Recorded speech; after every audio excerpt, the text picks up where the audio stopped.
भगवान कोई ना कोई बहाना लेके द्वारका से दिल्ली इंद्रप्रस्थ नगरी पांडवों से मिलने आते रहते थे, क्योंकि भगवान का अर्जुन से विशेष स्नेह था। एक दिन बोले, अर्जुन हम तुम्हारे लिए कोई ना कोई बहाना लेके आते रहते हैं, तुम हमारे घर कभी नहीं आते भाई। तो अर्जुन ने तुरंत बड़े भैया से आज्ञा ली और भगवान के साथ द्वारका चले गए। पर गए द्वारका तो ऐसे गए कि 7 महीने तक घर वापस नहीं आए।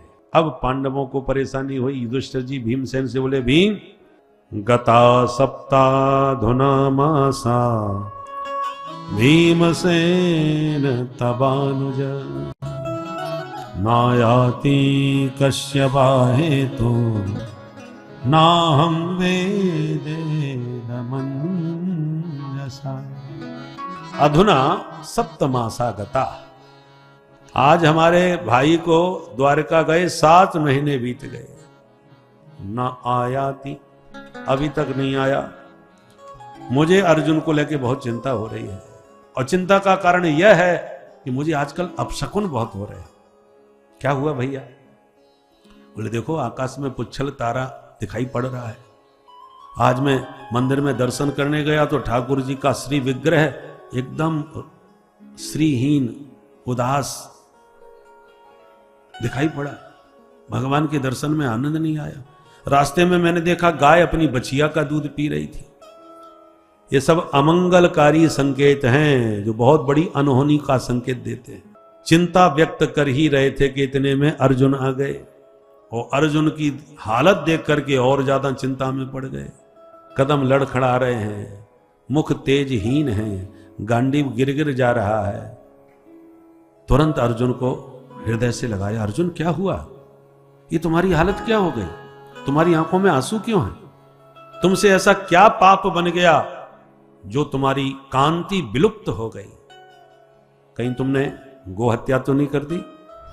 कहीं तुमने ब्राह्मण वध तो नहीं किया? कहीं तुम्हारी प्रतिज्ञा भंग तो नहीं हुई? कहीं तुम शरणागत की रक्षा करने में असमर्थ तो नहीं हो गए? कहीं तुमने अगम्या से गमन तो नहीं किया? कहीं तुमने ब्राह्मण और बालक की उपस्थिति में उनको खिलाए बिना उनके सामने भोजन तो नहीं किया? ये सब पातकों में आते हैं। अर्जुन सिर हिलाते गए, नहीं ऐसा कुछ नहीं। तो फिर क्या हो गया? 7 महीने तुम द्वारका रह के आए हो अपनी ससुराल में, कहीं तुम्हारा किसी ने अपमान तो नहीं कर दिया? वहां पर द्वारका में सब द्वारकानाथ अपने प्रद्युम्न, अनिरुद्ध, सांबा आदि के साथ में कुशल से तो है ना? जब द्वारका की कुशलता का प्रश्न पूछा तो अर्जुन चरणों में गिर पड़े और यदुवंश संहार का पूरा प्रसंग सुना दिया। वंचितो हम महाराज हरिणा बंधुरूपिणा येन मे पहतम तेजो देव विस्मापनम।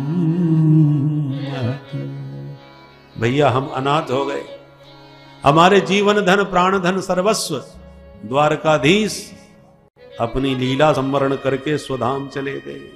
56 करोड़ यादवों में इतना भयंकर गृह युद्ध हुआ है कि आज केवल चतुःपंचावशेषता, सिर्फ 4-5 बचे हैं, बाकी सब समाप्त हो गए। जहां कुंती बुआ के कान में गोविंद के स्वधाम जाने का समाचार पड़ा, तुरंत भगवान के ध्यान में पद्मासन में बैठ गई और भगवान के वियोग में एक पल में कुंती बुआ ने शरीर त्याग दिया।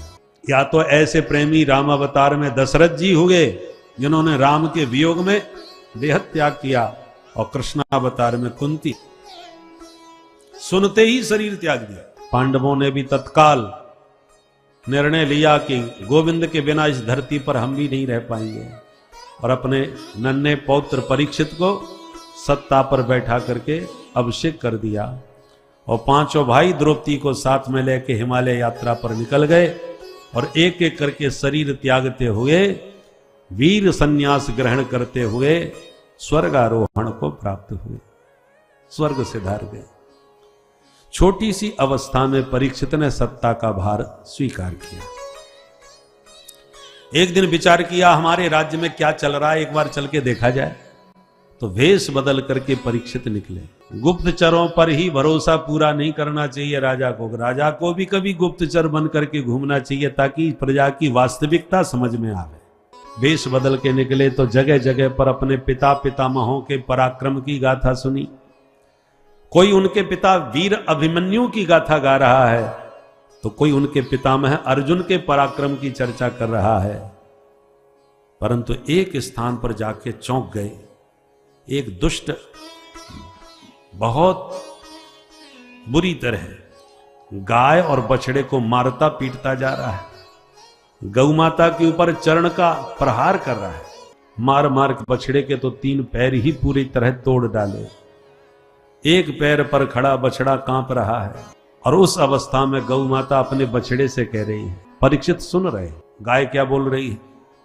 बोले ब्रह्मा दयो बहुतिथम यदपांग मोक्ष कामास्तपः समचरन् भगवत् प्रपन्ना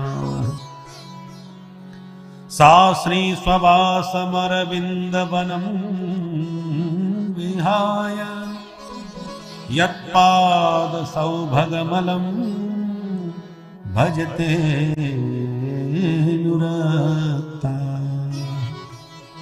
यत्पाद सौभगमलम भजते नुरक्ता। गौ माता कहती है, वत्स, ब्रह्मादिक देवता जिस महालक्ष्मी की कृपा कटाक्ष के लिए तपस्या करते हैं कि हे मां एक बार हमारी तरफ निहार लो, ऐसी ऐश्वर्यशालिनी महालक्ष्मी जिन प्रभु के चरण कमलों को निरंतर दासी बन करके पलोटती रहती है, चरण सेवा में लगी रहती है, ऐसे हमारे प्रभु के वो पादारविंद, वे चरणारविंद हम सबको छोड़ के हमको अनाथ करके चले गए। परीक्षित सुनते ही समझ गए ये साधारण गाय बछड़ी हो सकते भाई, पर जो भी हो इन पर अत्याचार करने वाला ये दुष्ट कौन है जो मेरे राज्य में मेरी गौ माता पर प्रहार कर रहा है। क्रोध में भर गए, तलवार निकाली और दुष्ट को दंड देने के लिए बढ़े। है दुरात्मन खड़ा रहे। जिन गायों की रक्षा के लिए माधव स्वयं स्वपद रमण किए, नंगे पैर गायों के पीछे गोपाल बन के विचरण किए, उनके स्वधाम जाने की देर नहीं हुई और उनकी प्यारी गौ माता पर अत्याचार करने वाला पापी तू कौन है? मारोदी रम भद्रम ते खलानाम मई शास्त्री। हे गौ माता आप रोना मत, इन दुष्ट दुरात्माओं को दंड देने के लिए परीक्षित अभी जिंदा है। और जो मारने को तलवार उठाई कि दीनवत् शरणंगतः, वह तुरंत चरणों में गिर के रोने लगा, त्राहिमाम त्राहिमाम, महाराज आपकी शरण में हूं, मेरी रक्षा करो। अब क्षत्रिय का धर्म है जो शरण में आ जाए उसे वो मारते नहीं, इसलिए महाराज परीक्षित ने उसे छोड़ दिया। किंतु गौ माता को प्रणाम करके बोले, माते आप कौन हैं? आपकी बातों से तो मैं समझ गया आप साधारण गाय नहीं है, पर तो कौन है ये नहीं समझ पा रहा। पर गौ माता कुछ नहीं बोली। तो बछड़े से पूछा, भगवान आप ही बताओ, आपके तो 3 पैर टूट गए, किसने तोड़े? तब बछड़ा बोल पड़ा, महाराज हम अपनी दुर्दशा का दोष कैसे दें? धर्मशास्त्र कहते हैं कोई किसी को सुख दुख नहीं देता, सब कर्मों का दंड भोगते हैं। और वे ही शास्त्र ये भी कहते हैं कि उस ईश्वर की इच्छा के बिना पत्ता भी नहीं हिलता। अब आप ही बताएं महाराज, मैं अपने इस कष्ट का कारण कैसे बताऊं?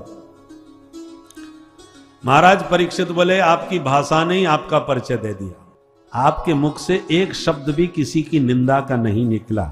इससे सिद्ध हो गया आप साक्षात धर्म हैं, क्योंकि यत् अधर्म कृतस्थानम सूचकस्यापि तद भवेत्। जो अधर्म करता है उसको तो पाप का दंड मिलता है, पर उसके पाप की चर्चा जो प्यार से करता है, भाव से करता है, वो भी पाप का हिस्सेदार बन जाता है। इसलिए भूल के भी कभी किसी के पाप की चर्चा अपनी वाणी से नहीं करना चाहिए और ना ही सुनना चाहिए। जो करता है सुनता है, उन दोनों में उस पापी का पाप बट जाता है। इसलिए जब भी कोई पाप आपके शरीर से हो जाए तो उसको सुना करके सब में बांट दो और अपने पुण्यों को छुपा के रखो। शुभ काम शुभ कर्म छुपाना चाहिए, अशुभ कर्म बता देना चाहिए, ताकि बट जाते हैं। और हम लोग उल्टा करते हैं, पापों को छुपा के रखते हैं और पुण्यों का ढिंडोरा पीटते हैं। हमने इतने लाख उस मंदिर में लगाए, हमने इतने की यात्रा करवाई, हमने ये करवाई, कह सुन करके कोई एक माने कुछ रुपए भी कहीं मंदिर में लगाएंगे तो पत्थर लगवा देंगे, इतना हमने दिया था। तो यश तो मिलेगा कि आपने इतना दान पुण्य किया, तो जगत में ताली बज जाती है, प्रशंसा हो जाती है और आपका पुण्य यहीं पर बट जाता है। और पाप आप छुपा करके उसको इकट्ठा करते हो, और दूसरे के पुण्य की चर्चा में आपको कोई रुचि नहीं। कोई कहे अरे उन्होंने बड़ा जोरदार कार्यक्रम कराया और बड़ा जोरदार व्यवस्था की थी और बड़ा ऐसा किया था, भाई ऐसा कार्यक्रम हमने नहीं देखा, तो आप तुरंत उसको बात को काटने की कोशिश करें। छोड़ो भैया, दुनिया में एक से करने आयोजक पड़े, कोई बड़ी बात थोड़ी है। तो कोई अच्छा काम करे उसमें हमारी कोई ज्यादा रुचि नहीं होती उसकी बात की प्रशंसा सुनने में, कि वो इतना बड़ा दानी है, कि उसने इतना मंदिर बनवाया, कि उसने कुआ बावड़ी खुदवाई, आदि आदि सुन करके हम बात को टाल देते हैं। और कोई अशुभ अमंगल चर्चा हो, अरे सुना है उनका नाम, कितना नाम है उनका, पता चोरी करते में पकड़े गए, चोरी कर रहे इतने का घोटाला कर दिया था उन्होंने। अच्छा, फिर देखो आपके कान कैसे खड़े होंगे और कितना आनंद आएगा आपको सुनने में। अरे हम पहले ही कहते थे 2 नंबर का काम होगा उसके पास, ईमानदारी से कोई इतना फल फूल नहीं सकता। और सुनाओ, और फिर क्या हुआ, पकड़ा गया, कितने दिन की सजा हुई, जैसे आपको न जाने कौन सा बड़ा खजाना मिल गया। तो दूसरों की पाप चर्चा में हम लोगों को बड़ा आनंद आता है सुनने में, पर पुण्य चर्चा में रुचि नहीं होती। परिणाम क्या आता है, दूसरों की निंदा पाप सुन सुन के सारा अपने ऊपर हम इकट्ठा करते रहते हैं। इसलिए कभी किसी की अमंगल चर्चा नहीं करनी चाहिए, न सुननी चाहिए, जितना हो सके उसको नकारो। क्योंकि जड़ चेतन गुण दोषमय विश्व कीन करतार, संत हंस गुण गहे पय परे हरे बार विकार। हर व्यक्ति में गुण और दोष दोनों हैं। दोष दृष्टि से देखोगे फिर दोष ही दोष नजर आने लगेंगे, गुण की दृष्टि से देखोगे तो विशेषताएं नजर आने लगेंगी। सब में हैं, किसी के दोष छुपे हुए हैं, किसी के उजागर हैं, पर दोष सबके भीतर होते हैं। इसलिए बुरा जो देखन मैं चलिया, बुरा न मिलिया कोई, जब दिल खोजा अपना हमसे बुरा न कोई। आप अपने भीतर झांक के देखेंगे तब आपको अपनी बुराई दिखाई पड़ेगी, और फिर तौलिए कि उससे तो हम कितने गए गुजरे। क्या ये हमसे पाप नहीं होता? बस अंतर है कि हमने अपने पाप को अभी तक छुपा के रखा है, किसी को पता नहीं चला है, उसका उजागर हो गया तो हम लोग खुद ही उसकी बातें बनाने लगे लंबी चौड़ी, जैसे हम बड़े पवित्र आत्मा है, जैसे हमसे कोई पाप हुआ ही ना हो। इसलिए पाप चर्चा से बचना चाहिए।